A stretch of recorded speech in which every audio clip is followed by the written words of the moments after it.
I redid my studio background for the national championship, hoping that it was going to be a good show, but daggum.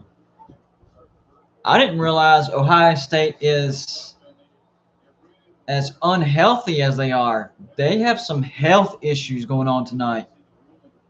I have the TV on. Can y'all hear me all right? Give me a thumbs up or something. I got the mic plugged in and it's right next to me, so it should be all right, but I like to make sure. Hmm. I know Trey Sermon went down with an injury as well. And you could definitely tell that Justin Fields, he's still on that hit from Clemson. The thing that really I did not agree with. Ohio State and the Big Ten literally asked Alabama and the SEC, "Hey, some like 25 players," and SEC said no. And this is what we're getting. I'm not saying Alabama wouldn't have won anyways if they pushed it a week. Alabama's the better team, bar none. That's not what I'm saying. What I'm saying is we're not seeing the best of the best. So what's the point of playing this? Like what is even the point of this? You might as well just should have just given Alabama the national championship. I mean, this is just humiliation.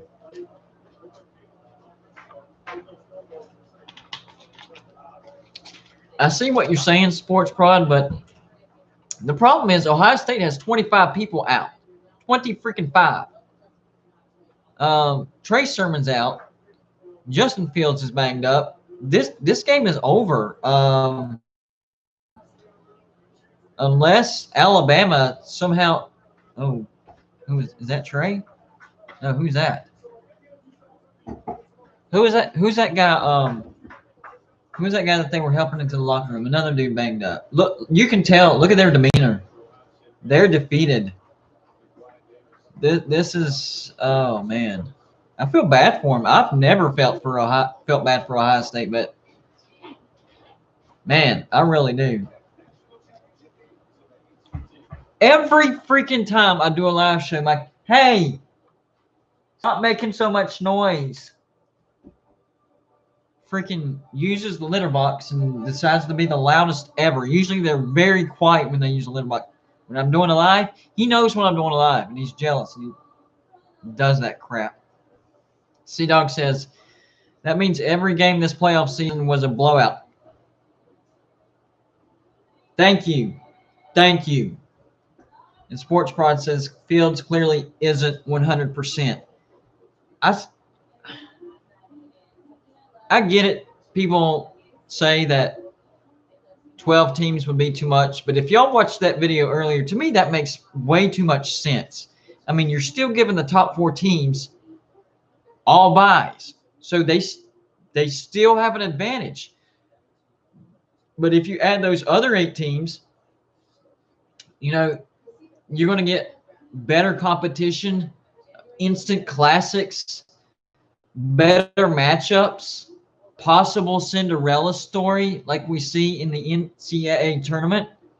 I mean, that's the great thing that it's getting boring. I'm just going to flat out say it. The playoffs are getting boring.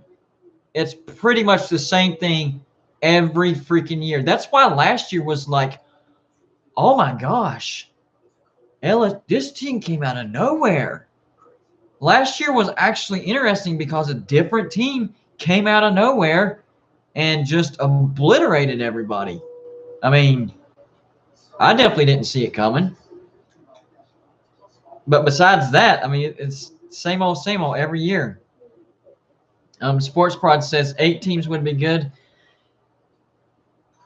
I get what you're saying, but I still think that the top 4 seeds should have some type of advantage. I mean, they are the top 4 seeds.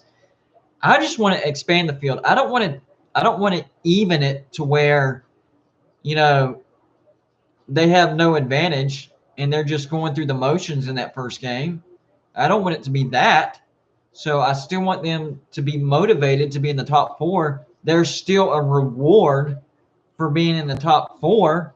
You get that bye, and everybody else is beating it, beating themselves up or trying to beat the other team up, and they come in, just surviving a war. You'd get more great games, and it would still give those top 4 seeds a reason to be a top 4 seed. You want that bye week advantage, and have that extra week of practice, and those other teams, another week of war they're having to go to, and football is different. Football could never ever be expanded to what basketball is. It's way too physical for that. I'm saying expand it by one game. One game. That's all I'm saying. All it is an extra layer. Just one more game. I mean, in reality, it's 4 extra games, but if you think about it, it's just one extra game for these teams that get in.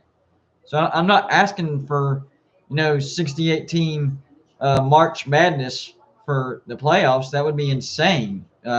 People would quit. Teams would get obliterated. That would be a mess. That's a bad idea. I would never go down that route. I even think 16 would be pushing it. I don't think we should go that far. I think 12 is a good number. I really do. You keep the advantage for the top 4 teams.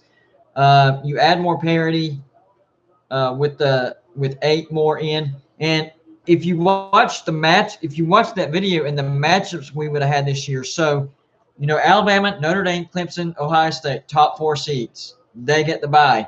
And then you have the 8-9, Cincinnati, Georgia. That was the Peach Bowl. It still happened. Imagine the winner of that gets Alabama. And the way Georgia was playing, I think Georgia-Alabama would have been a good game. Georgia was on fire. And Cincinnati, let's say they get by Georgia, and they have a shot at proving, all that talk about how they deserve to be in the playoffs. Well, there you go. There's your chance. You get a chance at the big dogs, Alabama. But I'm just saying, if the Peach Bowl, the game would have happened exactly the same way, the 8-9 seed would have been Cincinnati, Georgia, winner play Alabama. All right. The next matchup, the 5-12, would have been Texas A&M versus Coastal Carolina. I think Coastal Carolina would have had a great chance to beat Texas A&M. And they beat Texas A&M, and they would go on to play Notre Dame. Again, I think Coastal Carolina could have beaten Notre Dame. I think they would have beaten Notre Dame. I think Coastal Carolina was a better team than Notre Dame. I really do. Now, they get past them, and they're probably out against, Alabama, Georgia.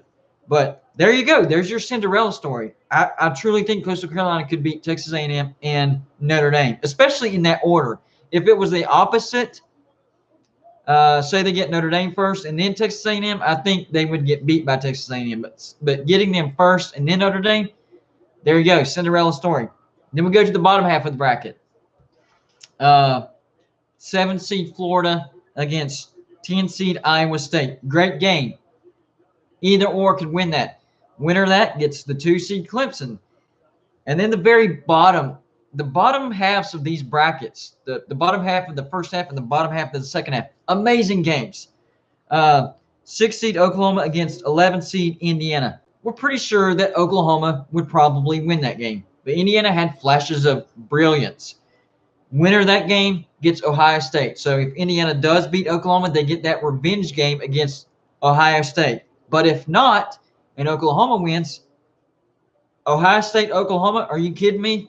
Sign me up for that all day long. So if you're wondering what I'm talking about, that's what I'm talking about.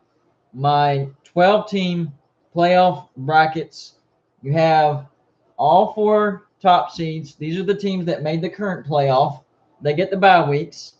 Then you got the 8-9, Cincinnati, Georgia. Winner gets Alabama. Then you have the 5-12, Texas A&M, Coastal Carolina. Winner gets Notre